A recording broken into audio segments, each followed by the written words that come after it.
completed one, you can be last, or not. In fact, we'll open the oven since those are in the oven cooking. And then, okay, so tell me when you're ready, Gildy. Alright, I'm pregnant with it now. I think I've got it working. Whoops. Mm-hmm. Alright, so we're going to go with the round 2. Yeah, second time's And this, should be able to do Ronnie, this are with you it. gonna say Yeah, I'm that Rhonda should work Dybiec? pretty well. Or not? I could. Oh yeah, this thing's going to get in the way. Take it off. Yeah, kind of a pain. I can hold it there. Yeah, that should work okay. Mm-hmm. Alright. Okay, we're on. Hi, I'm Rhonda Dybiec, and today we're making horns. We call them apricot horns, but you could fill them with other things as well, and we'll talk about that in a little bit. What you're going to need is egg white that's frothed, some almonds, slivered or chopped with some granulated sugar, and flour, and some filling. Today we're just using apricots. The horn itself consists of a dough, which is a pastry, and we've made these little dough balls. What it's made of is a pound of butter, 16 ounces of cottage cheese, and 4 cups of flour. So you blend that in a stand mixer, and then you form these little walnut-sized balls. Once you have the balls made, you put them in a cold place like the refrigerator, and you chill them until they're able to be worked with. These are already chilled, so I'm going to show you how to roll one of these horns and make it, and then we'll show you what they look like when they're done.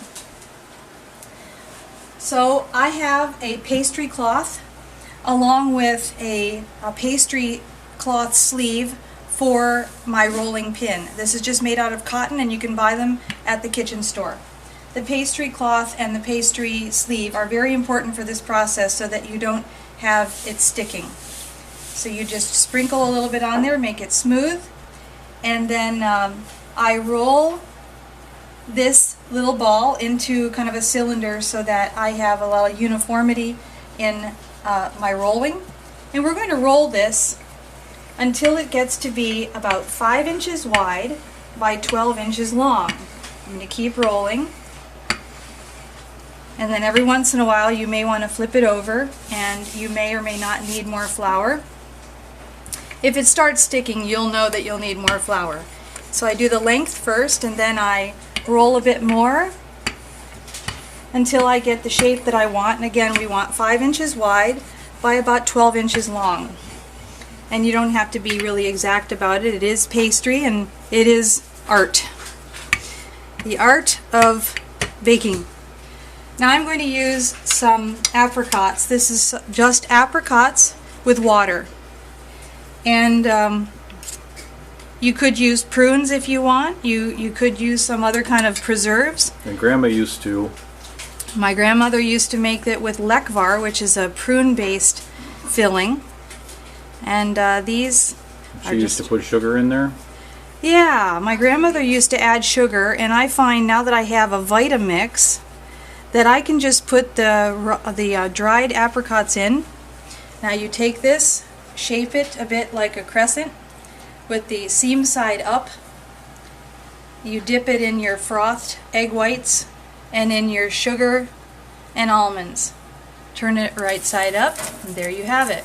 Now let's walk over to the oven. I've got some in the oven baking, and I have some that are completely done.